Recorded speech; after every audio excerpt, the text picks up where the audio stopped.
Hi friends, welcome back to Harsha kitchen. இன்றைக்கி நம்ம வீடியோவில் ரொம்ப சூப்பரான டேஸ்ட்டான ஹோட்டல் ஸ்டைலில் சூப்பரான மைசூர் மசால் தோசை எப்படி செய்யலாம் இந்த வீடியோவில் பார்க்க போகிறோம். இது வரைக்கும் நம்ம சேனலில் சப்ஸ்கிரைப் பண்ணாமல் இருந்தால் சப்ஸ்கிரைப் பண்ணிக்கோங்க. வீடியோ பிடிச்சிருந்தா கண்டிப்பாக லைக் பண்ணிக்கோங்க. வாங்க செய்ய ஸ்டார்ட் பண்ணிடலாம். இப்போ ஃபஸ்ட்டு நம்ம மாவை அரைச்சி எடுத்துக்கலாம். அதுக்கு 2 கப் அளவு இட்லி அரிசி நான் ஆட் பண்ணியிருக்கேன். ரேஷனில் வாங்கின இட்லி அரிசி தான். 1 கப் அளவு தோசை ரைஸ் நம்ம ஆட் பண்ணிக்கலாம். இதுவும் ரேஷன் அரிசியில் தான். 1/2 கப் அளவு நம்ம உளுந்து ஆட் பண்ணிக்கலாம். 1/4 கப் அளவு நம்ம கடலைப்பருப்பை ஆட் பண்ணிக்கலாம். இது கூட 2 ஸ்பூன் அளவு நம்ம வெந்தயம் ஆட் பண்ணிவிட்டு இது எல்லாத்தையும் நம்ம தண்ணி ஊற்றி நல்லா வாஷ் பண்ணி எடுத்துக்கலாம். இப்போ கொஞ்சம் நேரம் ஊற வச்சு நீங்கள் நல்லா வாஷ் பண்ணி எடுத்திங்கன்னா நல்லா க்ளீன் ஆகிடும். இப்போ நல்லா ஊறிடுச்சு மாவு. இப்போது இதை நம்ம ஒரு கிரைண்டரில் போட்டு நம்ம நல்லா ஸ்மூத்தாக அரைச்சி எடுத்துக்கலாம். நீங்கள் கொஞ்சமாக செய்தீங்கன்னா மிக்சியில் போட்டு கூட நீங்கள் அரைச்சி எடுத்துக்கலாம் நல்லா ஊற வச்சுட்டு. இப்போ நல்லா மாவு நைஸாக நல்லா அரைச்சதும் நம்ம எடுத்தா போச்சு. அது வரைக்கும் நம்ம தண்ணி ஊற்றி நல்லா கொஞ்சம் அரைச்சி எடுத்துக்கலாம். இப்போ மாவு ஸ்மூத்தாக நல்லா அரைச்சிட்டு இது கூட தேவையான அளவு நான் உப்பை ஆட் பண்ணிட்டேன். இந்த ஸ்டேஜில் நம்ம உப்பை ஆட் பண்ணி நம்ம மிக்ஸ் பண்ணிட்டிங்கன்னா நீங்கள் மிக்ஸ் பண்ண தேவையில்லை. இப்போ இதெல்லாம் நம்ம ஒரு பவுலில் நம்ம எடுத்து வச்சுக்கலாம் இந்த மாவெல்லாம். இப்போ இதை ஒரு 12 ஹவர்ஸ் நம்ம ஊற வச்சு புளிக்க வச்சு எடுத்துக்கலாம். இப்போ பாருங்கள் நல்லா புளிச்சு மாவு ரெடி ஆயிடுச்சு. இப்போ தோசை சுடுறதுக்கு நம்மளுக்கு மாவு ரெடி ஆயிடுச்சு.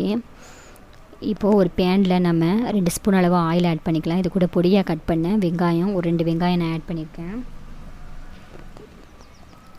இது கூட 3 பல்லு பூண்டு, 2 ஸ்பூன் அளவு கடலைப்பருப்பை ஆட் பண்ணியிருக்கேன். இது கூட வெள்ளை எள்ளு 2 ஸ்பூன் அளவு நம்ம ஆட் பண்ணிக்கலாம். தேவையான அளவு நம்ம உப்பை ஆட் பண்ணிக்கலாம். இது நம்ம மைசூர் தோசைக்கு சட்னி ரெடி பண்ணுறதுக்காண்டி இதை நம்ம ரெடி பண்ணிகிட்ருக்கோம்.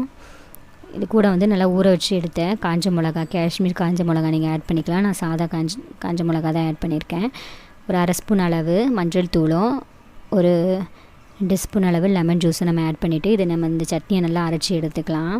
நெக்ஸ்ட்டு அதே பேனில் 2 ஸ்பூன் அளவு ஆயில், 1 ஸ்பூன் அளவு கடுகு ஆட் பண்ணியிருக்கேன். 1 ஸ்பூன் அளவு கடலைப்பருப்பு ஆட் பண்ணிக்கலாம். 1 ஸ்பூன் அளவு நம்ம சீரகம் ஆட் பண்ணிக்கலாம். கருவேப்பிலை நம்ம ஆட் பண்ணிக்கலாம். நெக்ஸ்ட்டு பொடியாக கட் பண்ண வெங்காயம் நம்ம ஆட் பண்ணிக்கலாம்.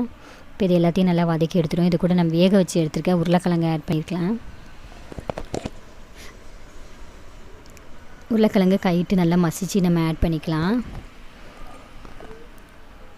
இப்போ உருளைக்கிழங்கு எண்ணெயிலே நல்லா குக் ஆகும். இதில் 1 ஸ்பூன் அளவு நம்ம மஞ்சள் தூள் ஆட் பண்ணிக்கலாம். இல்லை தோசைக்குள்ளே நம்ம ஸ்டஃபிங் ரெடி பண்ணிக்கிட்டு இருக்கோம். இப்போ இதில் தேவையான அளவு உப்பு சேர்த்துட்டு இது கூட கடைசியாக கொஞ்சமாக தண்ணி சேர்த்து நம்ம மிக்ஸ் பண்ணி எடுத்துக்கலாம். இது கூட ஒரு 2 பச்சை மிளகாவை கட் பண்ணி நெக்ஸ்ட்டு கொத்தமல்லி இலையை நம்ம ஆட் பண்ணிக்கலாம். இது எல்லாத்தையும் நல்லா ஒன்றா மிக்ஸ் பண்ணி நம்ம எடுத்துக்கலாம். இப்போ சூப்பரான நம்ம உருளைக்கிழங்கு மிக்ஸர் ரெடி ஆயிடுச்சு. இப்போ நம்ம தோசை ஊற்றிக்கலாம். ஒரு தோசை தவாவில் நம்ம லைட்டாக ஆயில் மிக்ஸ் பண்ணிவிட்டு தோசை நல்லா ஊற்றிக்கலாம்.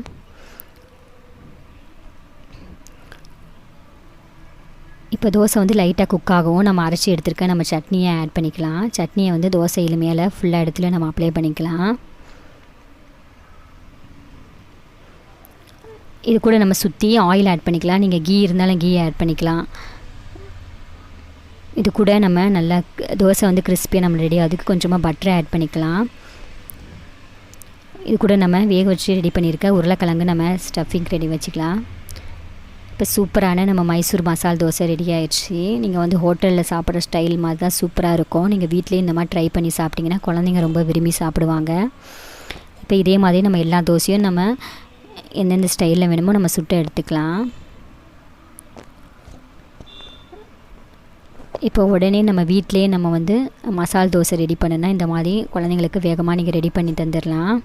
இந்த ஹோட்டல் ஸ்டைலில் ரொம்ப சூப்பராக இருக்கும். கண்டிப்பாக நீங்கள் இதை வீட்டில் ட்ரை பண்ணி பாருங்கள். இதுக்கு கூட சைட் டிஷ்ஷாக நீங்கள் சட்னி, சாம்பார், நம்ம ஸ்டஃபிங் ரெடி பண்ண இந்த சட்னி கூட நம்ம இந்த தோசைக்கு ரொம்ப டேஸ்ட்டாக இருக்கும். கண்டிப்பாக நீங்கள் இந்த வீட்டில் ட்ரை பண்ணி பாருங்கள். உங்களுக்கு பிடிச்சிருந்தேன்னா வர்ஷா கிச்சன் தமிழுக்கு சப்ஸ்கிரைப் பண்ணுங்கள், லைக் பண்ணுங்கள், ஷேர் பண்ணுங்கள், கமெண்ட் பண்ணுங்கள். தேங்க்யூ.